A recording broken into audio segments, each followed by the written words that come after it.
I'm going to create this real quick video for you folks out there that are working on Husqvarna slash Janzeret chainsaws. If you have any issues with the machine leaking oil, you're not alone.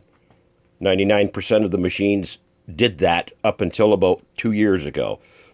There are several hundred videos about that, and there are, I don't know, probably a couple of hundred where the video is created by some mechanic who wants you to subscribe to his channel and listen to him for 20 minutes while he tells you how to disassemble the saw and fix the oil line. I'm not going to bother you with all that because if you're in a position to do that to begin with, you're just as qualified as the guy making the video. Obviously, the first thing that you have to do is disassemble the saw, and it's pretty straightforward. The handle has to come off. The handle assembly is very easy to remove. The only tricky part is the throttle linkage. And obviously you have to take the front side of the handle off. And when you do, the two triggers are held together with a little spring. It's the easiest thing to do is lift them out all together because they'll set right back in together. This takes a little finagling to reconnect to the carburetor. That's probably the toughest part, and it might take you 2 or 3 minutes. Other than that, this is all nothing more than just plug and play with your cordless drill. So, having said that, here's the important part that every one of these other videos seems to not include. There you go.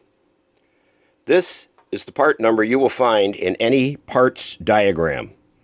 You will assume that you need a new oil line because the old one is dried out and cracked, and you will order a new oil line when all you're really doing is replacing the defective oil line with another defective oil line. The part number is clearly stamped on this little boss here up on the top. The whole issue behind the oil leak thing is these oil lines were used and they turned out to be an improper design, and Husqvarna never did anything to repair them.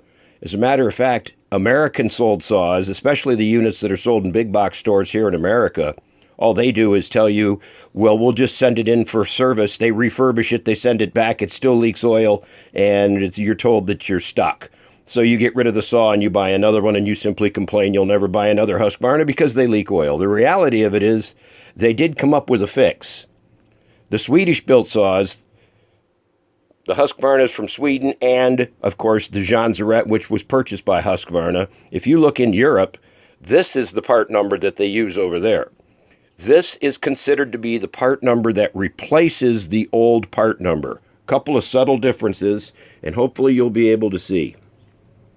This is the little shoulder that actually is the grommet that goes through the hole in the case right there. And it's got a real thin little flap of rubber. See if I can do this while I'm holding my phone. It's got a real little thin flap of rubber. The shoulder, I don't know, that's not even 1/8 of an inch wide. The new line, notice it is not molded, it is straight. And you will also notice it has a much broader shoulder. Look at the size of that. That's easily over 1/8 of an inch wide. And this flap is much larger as well. What that does is this gives a much tighter seal in the hole in the case. So this is the part number that you need. This is not the part number that you want because this is what's already in there, and all you'd be doing is replacing it with a new oil line that's still going to leak because it doesn't seal in the tank right here. And hopefully that helped you.